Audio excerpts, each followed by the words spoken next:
Richician! Hey YouTube, Richician84 here, and I'm profiling one of my top 10 favourite decks of all time, my Egyptian gods. I finally have a build which actually works. I made changes recently, and I got rid of all the Numeron stuff just to try it out and focus on the newer cards, and it's actually working a lot better than I thought. Like, I'm actually surprised. So yeah, let me show you what I've done with the deck. So I'm playing 2 copies of all 3 of the gods. Now, it would be easier to focus on just one, but I prefer to focus on all 3 of them.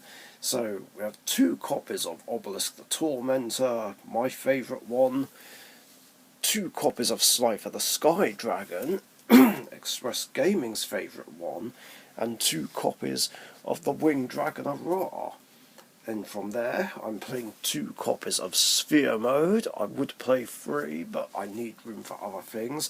And I'm also playing a copy of the Winged Dragon of Ra Immortal Phoenix, because thanks to the True Sun God, it's actually more playable now.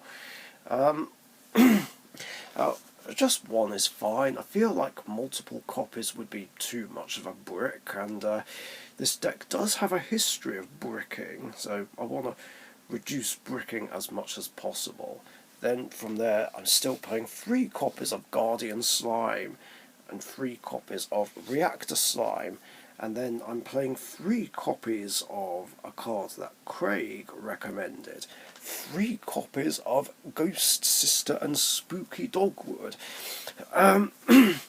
So, yeah, basically, if you don't know what this one does, it's like Max C, only instead of drawing, I gain life points every time the opponent special summons an effect monster during the main or battle phase. However, if I didn't gain life points by this effect, then my life points get cut in half. So it can be great at pretty much any time during the game. So if I've paid all but 100 of my life points for Ra's effect, I can use this to gain that back, or I can do it early on and give Ra even more attack points. So it's a really big help, and yeah, I thank him for giving me that option. I also just realised that I'm only main decking 2 different attribute monsters, Divine and Water. That's interesting. So yeah, that's it for all the monsters, and now for the spells. So for the spells, I'm playing 2 copies of Mount of the Bound Creator, and in 1 singular rarity this time. Then 2 copies of Soul Crossing. Just like Sphere Mode, I would like to play 3, but I needed room for other things. And here's, well, I guess they're not so new now. They've been out for about 4 or 5 months. We have the Breaking Ruin God, which is basically Monster Reborn, kind of, but for Obelisk the Tormentor. Now, I'm sure you probably know what it does by now, but for those who aren't familiar, I will explain. The activation of this card or its effects cannot be negated, nor can its effects be negated. Special summon 1 Obelisk Tormentor from your hand or graveyard, and if you do, it's unaffected by opponent's card effects this turn. And if you tribute 2 or more monsters you control at the same time to activate your card or effect while you control Obelisk, you can banish this card from your graveyard to banish all monsters in your opponent's graveyard, and if you do, inflict 500 points of damage for each one. You can only use each effect of the Breaking Ruin God once per turn. So yeah, that secondary effect is quite nasty, so I don't know how often that effect can come up. It's not something I want to resort to, though, but if it ends the game, then I'll do it. So far I've only used it for its effect to special summon Obelisk. Then I've got 2 copies of the True Sun God. When this card is activated, I can add either the Winged Dragon of Ra or a card that says it from my deck to my hand, except this card. Monsters except Ra cannot attack the turn they are special summoned. Once per turn during the main phase, I can send this from my hand from the... Wait, hold on. Once per turn during the main phase, I can send this card from my field or the Winged Dragon of Ra, Immortal Phoenix, from my deck to the graveyard, then send the Winged Dragon of Ra from the Monster Zone to the graveyard. What's the point of that, you might ask? Well, it's quite simply to get out Immortal Phoenix and have its do its shenanigans. And then I'm playing a lot of the Ra, well, quite a few of the Ra spells and traps, since Ra has the most support right now. Hopefully Obelisk and Slifer will get more later on, maybe. The 3 copies of Ancient Chant, 1 Blaze Cannon, and then my usual spell trio: Monster Reborn, Regeki, and Twin Twisters. I feel like I should rarity bump the Monster Reborn to go with my high rarity Regeki and Twin Twisters. I don't know. Not a big deal if I don't, though. Anyway, on with the traps, starting with 2 copies of Soul Energy Max. If I control Obelisk the Tormentor, whose original attribute is Divine in your Monster Zone,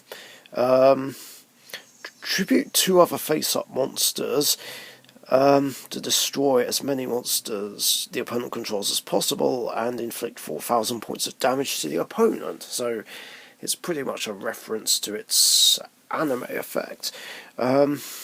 During the main or battle phase, I can banish this card from my graveyard to add Obelisk from my deck or graveyard to my hand. Then immediately after this resolves, normal summon an Obelisk the Tormentor, who can only use each effect of Soul Energy Max once per turn. And then the other new card, the Revived Sky God, which is Monster Reborn and Card of Sanctity for Slifer the Sky Dragon, as in the anime Card of Sanctity. This is as close as we're going to get to having that.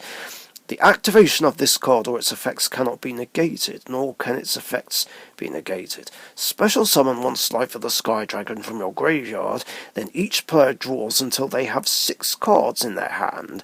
You can banish this card from your graveyard, place a Monster Reborn from your deck or graveyard on top of your deck. Then, if a Divine monster is in your graveyard, draw 1 card. You can only use each effect of the Revived Sky God once per turn. Then I have 2 copies of Metal Reflect Slime and 2 copies of Waking the Dragon.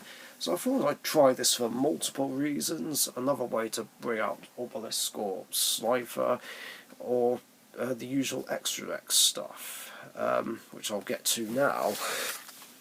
So, since the Numeron package isn't being played, you don't need much in the extra deck.